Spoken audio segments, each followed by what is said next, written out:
ang dahilan daw para Polvoron. sirain ang kredibilidad ng Pangulo. Matagal lang sira. Sa tingin nyo, GMA, kailangan pa ng pulveron video para masira ang kredibilidad ni BBM? Kahit wala yung pulveron video, performance-wise, sira na ang kredibilidad. Yung pagtatraidor niya sa mga Duterte, yung pagwasak niya sa unit team, at hindi niya pagtupad sa kanyang mga pangako.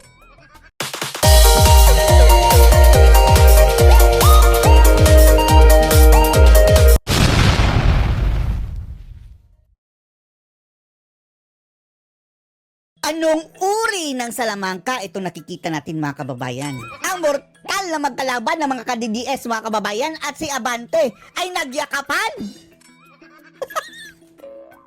Umobra na ba yung malaking cross na suot-suot ni Abante mga kababayan at bigla-biglang nasaniban ng mabuting espiritu? Kung inyo matatandaan mga kababayan pinaiyak niya etong si Crisette Loretta Chu, KLC mga kababayan, at sa pilitang pinagpapa-apologize. Pero ngayon, sa pangbihirang pagkakataon, si Abante mismo ang lumapit sa kanila at nagsorry pa. Ay nako, siguraduhin mo lang Abante ha, na hindi lang yan pambobola. Nagsorry talaga si Abante mga kababayan, panoorin niyo po ha. I demand that you Eto flashback muna mga kababayan ha, kung paano niya paiyakin si Crisette. apologize to this committee. I will apologize, Mr. Chair, for my bad words. I will apologize. I demand kasi. I apologize for my bad words, sir. Iyak na si Crisette. Kaya nga natatawag na gago ni mga kababayan ni Joey dahil sa pang-aangas na nga ito ni Abante. Pero hindi yan umubra kay Joey mga kababayan. Sasabihin mo mga tanga kami. So what? Siguro. Napaiyak. Ayan mga kababayan. Yung hearing kahapon, after pala ng mga kababayan sa kanilang sagutan, lumapit ang Abante. Parang umatras mga kababayan sa kanyang angas. Retreat, retreat! Hindi ko kayang kalabanin ang mga ka-DDS dahil araw-arawin talaga siya mga kababayan Kaya mukhang nag-made peace mga kababayan. Pero wag kayong magpalinlang ha. Kayo Crisette, Joey, delikado. Kapag magpapatuloy ito sa kanyang kagaspangan si Abante mga kababayan, wag kayong tumigil sa pagko-call out sa kanya. Ito pa mga kababayan. Lumapit kay Joey ha. Nagyakapan. Kung ako sa iyo, Abante, umatras ka na. Huwag ka nang sumali dyan sa tricom na yan. Kung ayaw mo ma-stress, kung ayaw mo palang mamura, lumabas ka na sa kusina. Naiinitan pala mga kababayan panoorin nyo ang pagsusori niya ha. Only man who's ever made me cry. Ayan. Nakaakbay na mga kababayan. Ay, nako. Mag-ingat ka dyan, KLC. Mataas ang dila ni Abante. The only man that made me cry. Only man who's ever made me cry. Ever made... Nakina-cross off. Plastic na plastic mga kababayan Yan ang sinasabi ni Sara Duterte mga kababayan kapag andun sila sa mga kababayan. Hearing na sa pulpito, grabe. Parang kung sino mga demonyo. Tapos magkatapos mga kababayan, wala na akong immunity. Para tupa na. Sir, magsabi ka sa akin. I'm sorry! Yan ang sorry. Hindi mo hinihingi kagaya mong I demand na mag-sorry kayo. Eto mga kababayan, kung nag-sorry, di okay. Ang advice lang namin sa'yo, Abante, lumayas ka na dyan sa quadcom, umalis ka sa kusina kung ayaw mong mabatikos. At kung hindi ka man aalis, ayusin mo yung ugali mo, yung kagaspangan mo. Dahil kung hindi, maraming tao ang magko-call out sa inyo. Kung hindi man kayo babatikusin itong pinatawag niyong mga vloggers dahil natatakot sa inyo, marami pang tao, sambayan ng Pilipino ang kinakalaban nyo. Mayroon at mayroong mga tao, mga kababayan, ang magko-call out sa Abante ito. Tatawanan na sila. Touchy pa mga kababayan, wow! Ang lagkit ng tingin na Abante mga kababayan. Yung tingin mga kababayan mukhang may pagnanasa. Ay, Diyos mio. Isiniwalat ng isang vlogger sa pagdinig ng Kamara. Panoorin natin ito ha. Itong balikan ng bias, bias din ng news file. Kung sino ang tungkol dito sa kanilang hearing kahapon. Nasa likod ng pagkalat ng tinaguriang Polvoron video ni Pangulong Bongbong Marcos. Polvoron video. Nagkasagutan din na ang isang kongresista at vlogger. Nasa frontline ng balitang yan, si Marian Enriquez. Nagkainitan sa pagdinig ng House Tri-Committee tungkol Nagkainitan and then nagtayakapan. Nagkasorihan. Yan, News 5. Kumpletohin nyo. sa paglaganap ng fake news, sina Congressman Benny Abante at vlogger na si Elizabeth Joey Cruz. Napikon si Abante sa Oh, pikon! Si Joey, mga kababayan, chill na chill. Oh, wala talagang takot, mga kababayan. Ano, pagpapayag sa itsura ni noon ng Joey? vlogger tungkol sa kanya. Ang sabi mo, Gago! Oh, yan ang sabi niya. ito, kung abante, Sasampalin ka. paswelduhan ka ng taxpayer, gago. Oh, gago. Nagsasayang lang daw ng kuryente, mga kababayan. Tinawag mo akong gago.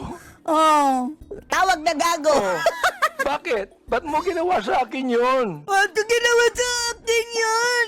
Sagot ni Cruz, We do not know each other Cry baby, no? Iyaking bata, mga kababayan. personally. Therefore, the statement was said based in a not personal way, but it is an observation. Observation. What The is your Philippines right to tell me I'm gago? Oh, she has all the right. Yan ang tingin niya sa'yo eh. Mapipigilan mo ba?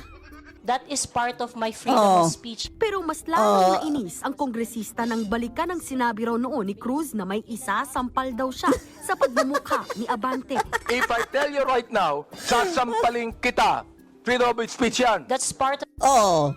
of your Alam mo freedom, yan Mr. eh. Chair. Pag sinampal kita, hindi na freedom of speech yan. Of course, Wow! Sasampalin mo ang babae? Ang taray mo, Abante. Oh. Sige, gawin mo yan. sir, it's overt Ay, hindi action na. already. Yes, Hindi sir. na, no? Yes, sir. Oo, ang galing. Ang galing. What is your point actually? Sa pagtatanong niya yan, ang galing ba yung sinabi? Mahusay ito. Oh. Magaling ka. And then, Natigil lang ang sagutan ng pumagitna ang chairman ng komite. Naungkat din sa pagdinig ang kumpletuhin yung News 5 and then nagkayakapan. Dahil after na cut, ang camera, mga kababayan, andun si Abante. Ay, Joey! Ay, Kirzet! Hug tayo I'm sorry! Animal. Parang acting lang, mga kababayan, ano? From galit na galit, and then biglang lagkit ng tingin. Ay, naku. sworn affidavit ng vlogger na si Pebbles Conana. Oh, isa pa to mga kababayan. Na ang sabi ni Jonathan Morales ay parang lasing lang daw, mga kababayan, na nagkwento. At naniwala naman ang mga kongresista. Niya si Attorney Harry Roque ang umano'y mastermind sa likod ng kumalat na edited video ni Pangulong Bongbong Marcos. Oh. Kaso na naman ngayon ka, Roque, mga kababayan.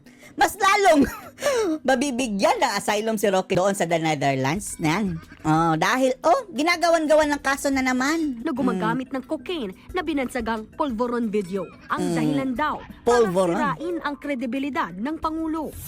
Matagal lang sira. Sa tingin nyo, GMA, kailangan pa ng pulveron video para masira ang kredibilidad ni BBM?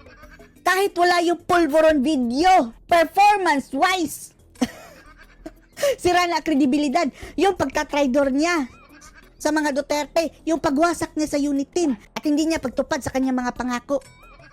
Diyan pa lang, wala na kredibilidad. 14% na nga lang. Ibig sabihin, mga kababayan, nasa 1 at kalahati. Hindi pa nga kalahating tao. Oh, yan na lang ang nagtitiwala kay PBBM out sa 10. Sa palagay ko po, Mr. Chair, Oh.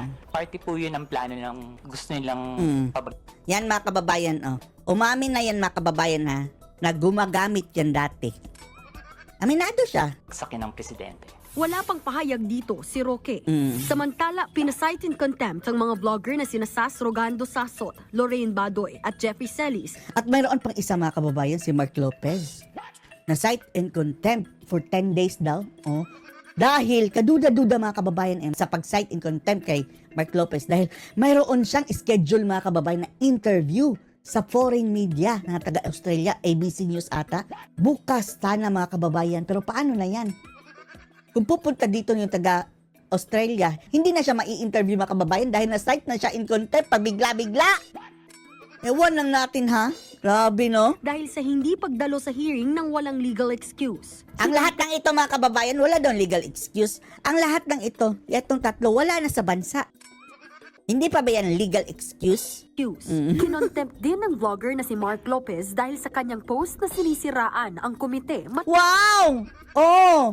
Iko-contempt ka pala, mga kababayan, sisiraan mo ang komite. Grabe na, para ng mga kababayan, wala lang due process. Hindi na ba kayo tatanggap ng batikos? Oh?